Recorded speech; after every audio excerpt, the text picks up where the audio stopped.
Next up, we have Narwhal from the Punishing Grey Raven soundtrack. Once again, everybody, this is a Basterd's LFA, a layman-friendly analysis. I'm a professionally trained musician and composer, and my objective here is to explain things in a way so that you don't have to be one to understand what is happening here, musically. So if you like the sound of that, make sure you're following the channel, subscribe to the channel, whatever term you're going to use. Like the video, share the video, leave a comment, turn on notifications, become a member. Once again, everybody, members get early access, artists, I want to collaborate. I have a whole spiel about a bunch of stuff at the end of the video, so stick around for that. Disclaimers showing on your screen right now, so go ahead and pause the video if you want to read them in full. Otherwise, let's do this. Narwhal. Let's go.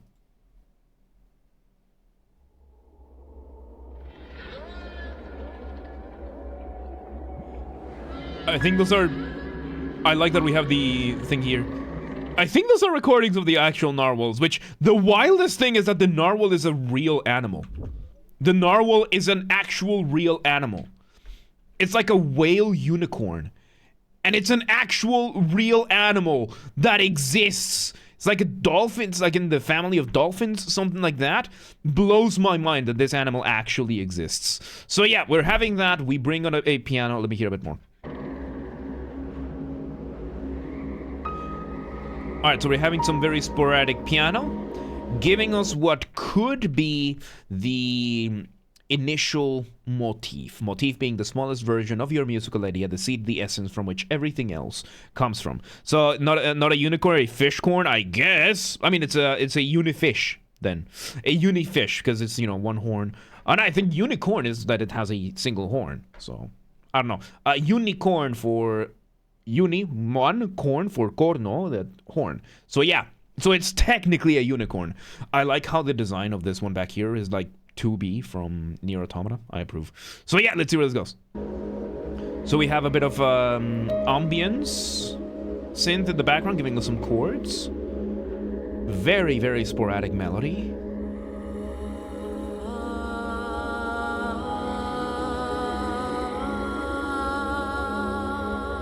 A bit of a vocal melody over there, doing what could be an inversion of the motif we just heard.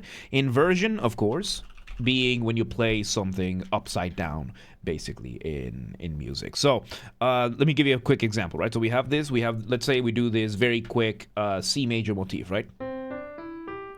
If we were to invert it, we would be playing this downwards.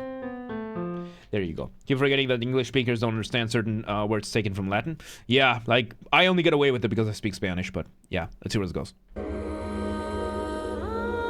a compilation of your intros and outros for the first 500 LFAs. Go ahead and do it. And Camdy, if you're interested in the Clip Farm project, just reach out, let me know, because I can give you the source files for them. So, let's see where this goes. That's the OG Narwhal song. Nice. I'm not gonna open it right now, but let's see. A little bit of percussion there. Oh, we bring the piano now with a more defined motif now. Very nice, being played on the solo piano. And we still have the ambient synths and a very, very deep bass. The bass, of course, holding what is called a pedal note or a pedal tone. And then the other chords technically could be a drone. Drone is same thing, you're just holding the chord the way that it is right now. So let's see where this goes.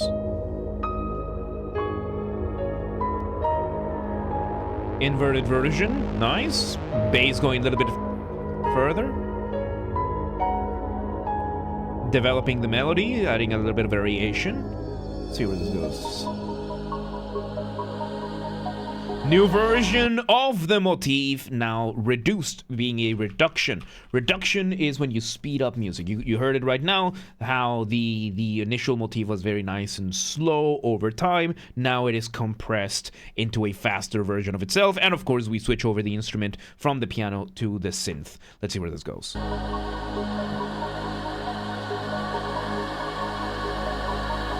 Have we done this before? I don't think we've done this one before. I absolutely do not think we've... this is the first time I've seen this game in general.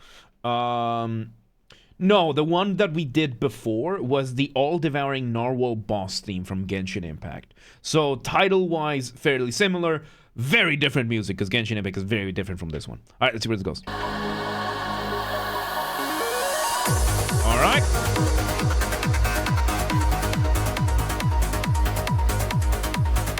Okay, so now we bring in a drum beat for this.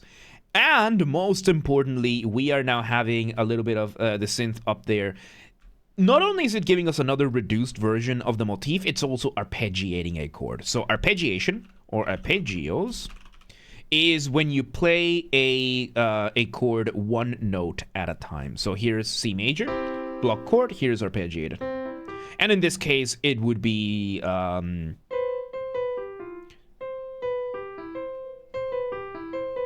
kind of thing. So, yes. And no, Zelmic, you're wrong. She was here on Friday. Anyway, let's see where this goes.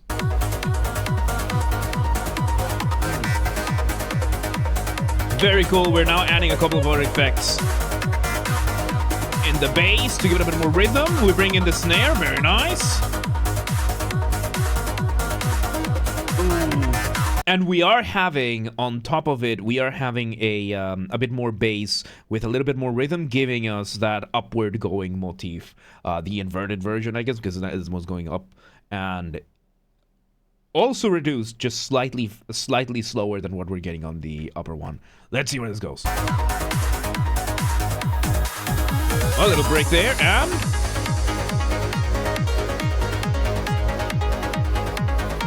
reduced version of the motif. Again, we're just switching the rhythm. So instead of doing what we've been doing so far, which is just straight repetition immediately one after another, we are using a little bit of rhythmic displacement, so rhythmic displacement, to delay each repetition. So again, instead of this going like this,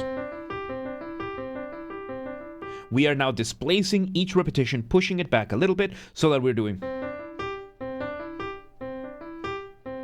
or something along those lines. We're displacing the rhythm, pushing it back a little bit, so that each repetition changes how it feels. Let's see where this goes. People eat buckwheat in Hungary. I don't think I've ever had buckwheat in my life. Maybe, I don't know. I've only ever had like wheat. Let's see where this goes.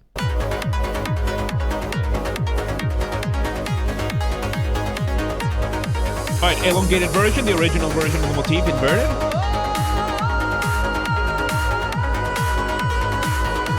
Inverted version of the motif being sung.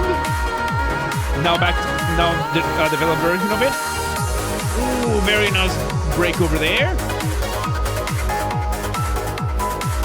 So there we go. We are now bringing another version of the very, very original motif, which I think the original motif uses octave displacement. So octave displacement is when you, well, displace which octave your melody happens in. So let's bring the usual C major, right? So C, D, E, F, G, A, and B. Let's do another couple of octaves.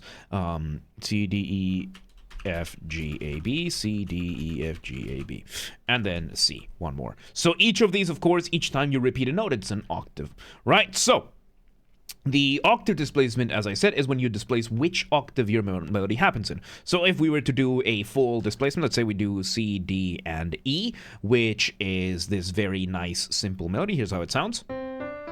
Very, very nice and simple. And if we were to displace the octaves, that means we're going to still be playing C, D, and E in that order. We are just going to change which octave they are happening in. So we could have C, D, and E instead being C, D, and E. So it would sound, instead of sounding like this, it would sound like this. We could also do a different variation of it. We could do C, D, and E up here. So instead of, again, sounding like this, we are now having it sound a little bit like this. So we really have, you can really do a lot of stuff with octave displacement. It's one of the most, the possibilities are endless, right? So if you want to listen to a track that has octave displacement done to a very ridiculous degree, listen to Goat by Polyphia. Goat by Polyphia, absolutely brilliant.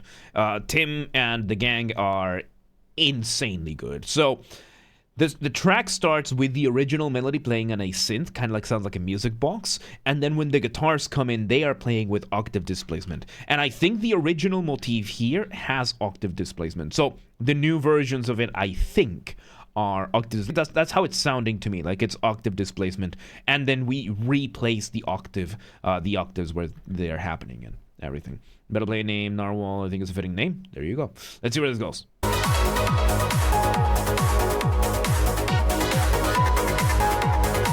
So we now bring the original motif, and we're having basically the other synths giving us a little bit extra accompaniment, doing slightly different rhythms. Accompaniment, of course, accompaniment being the background, the non-spotlight musicians that are playing. Right now, of course, the spotlight is on the piano. The piano has the main melody, and everything else is doing the accompaniment. Let's see where this goes.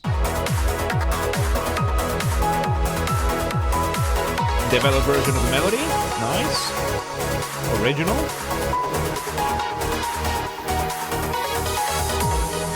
And we did a little bit of cadence there. We bring this version of the melody, the one with the solo piano. Off the ramp we go, mainly. So off the ramp being a colloquial term that I use. Colloquial, by that I mean there's no official academic definition for this, or at least I'm choosing not to use it for the sake of simplicity. And off the ramp is what I call a specific type of transition. It can be as short as a couple of beats, it can be as long as an entire section, and the purpose of it is to make your listener feel suspended up in the air at the mercy of inertia, waiting to see where you land, kind of like going off a ramp. How do you do that? Remove the drums. Maybe the bass as well, kind of like how it has happened over here. Let's see where it goes. So we bring the solo piano back with the ambient music in the background. Arpeggios, vocal samples. We're having those higher arpeggios. Bringing a vocal chorus. So now we bring now multiple vocal tracks doing a doubling of the ambient music and of the ambient chords that are being played in the background. Doubling being when you have more than one instrument playing the same thing at the same time. Let's see where this goes. Developing the melody, very nice. Spotlight switched over to the vocalist, doing the inverted version of the motif. We do have a more active synth in the background as well, giving us a little bit of more rhythm.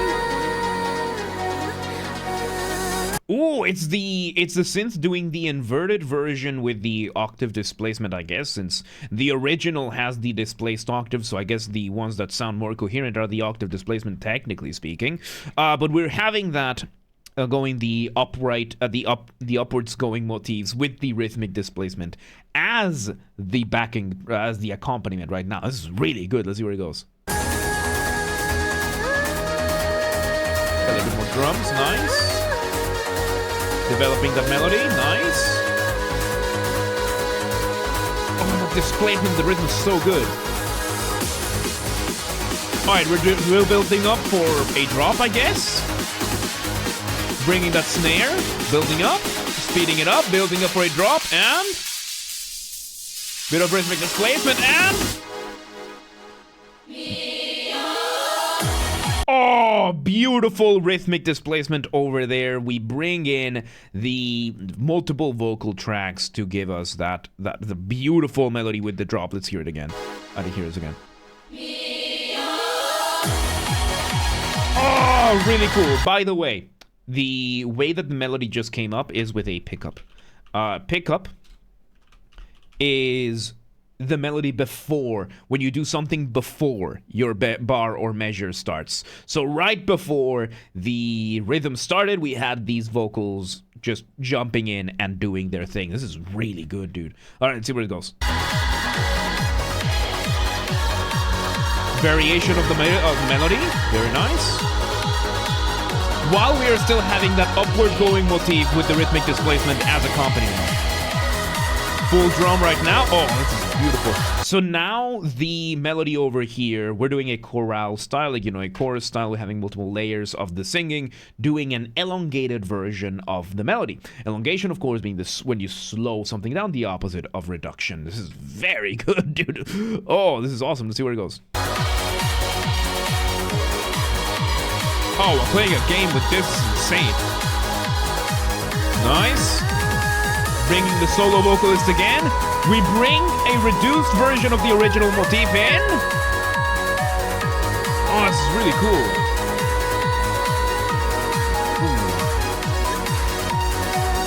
And I love it. So placing both versions of the motif, the one with octave displacement, the inverted one without octave displacement, it's so beautiful. Very fitting for a climax over here. Climax, of course, is going to be within the last 1 to 2 minutes of your composition, and it's going to be the big bombastic side of it, right? So, really good. Really good. Let's see where it goes.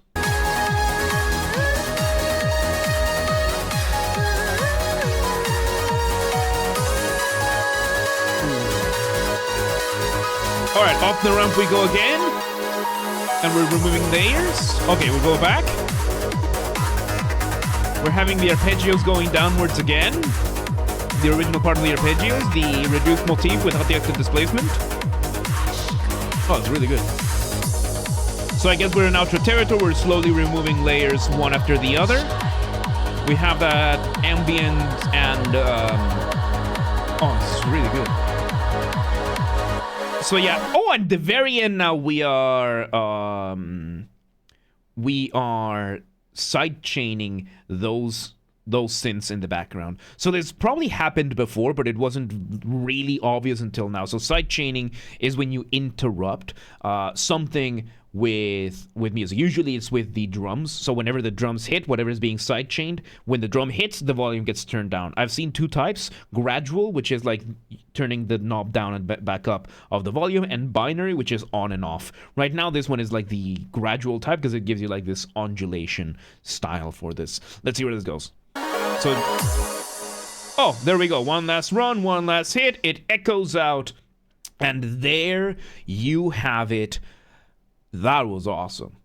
That was really good, man. For video game scoring, absolutely insane. There you go. That was Narwhal by Halo Week from the Punishing Grey Raven soundtrack. That was beautiful, dude. That was really, really good. I don't play this game, but I know there's another gacha with good music. There you go. There you go. That was awesome. That was awesome. Once again, everybody, this has been a Basterd's LFA, a layman-friendly analysis. I'm a professionally trained musician and composer, and my objective here has been to explain things in a way so that you don't have to be one to understand what's happened here musically. So, if you're watching this on the YouTube video archive thing, thank you for watching. Make sure you're following the channel, subscribe to the channel, whatever term I'm going to use. Like the video, share the video, leave a comment, turn on notifications, become a member. Once again, everybody, if we somehow hit 10,000 subscribers on YouTube before Christmas of 2025, which is becoming less and less likely, still possible, just not as likely. So if we somehow hit it before Christmas 2025, I will, on top of taking the fan fiction thing, I will play live on stream a video game of the choice of the community. I will try out whatever video game y'all want me to try out. The most voted one gets to win if we hit the 10,000 mark before Christmas. We also have a member who offered to do a Discord Nitro giveaway. We might do other types of giveaways as well. So there's that. This has to be achieved through legitimate and honest means only. No account duping, no botting, no buying followers, no alt accounts, no rat behaviors like that. Go share the videos, the streams with your friends, with your families, with your family's friends, with your friends' families. Those are two very distinct concepts, by the way. With your online and offline communities, share the streams. Use the hype function on YouTube. I don't know how it works, but we have a group on the Discord that does. Link down below. Go check with them. And yes, artists, Halo Week, or anybody else out there, I want to collaborate. If you want any of my musical skills, whether it is my guitars, my Mongolian throat singing, you know, the good old regular singing, voice acting, or any type of collaboration, just reach out, let me know, and we'll make it work as much as possible. And if you're in the audience and you know any artist that could benefit from any of my skills, just reach out, let them know. Please do not harass anyone. Please do not spam anyone. Be cool about things. Don't be a rat. If you want to listen, brained members get early access to the content. I schedule the videos for the week on Saturdays, and if you're a paid member on YouTube, regardless of your tier, you get access to the videos when I schedule them, at least for the LFAs. So become a member today. If you want to listen to this without me interrupting every 3.5 seconds, I will be linking it in the description down below.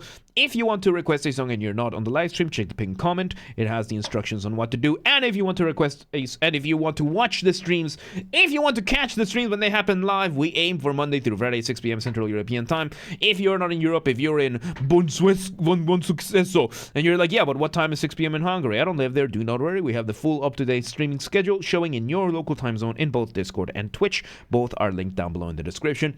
And follow the gaming channel. I have a gaming channel because, of course, I have a gaming channel. I'm on YouTube. What else could I possibly have? Games are Basterd. That's where I put the gaming after show recordings when they happen. Get recorded live on stream.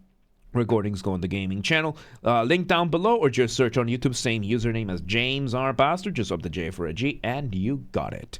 And yeah, there you go. Narwhal punishing Grey Raven. That was really good, dude. That was really, really good stuff. But yeah, let's move on.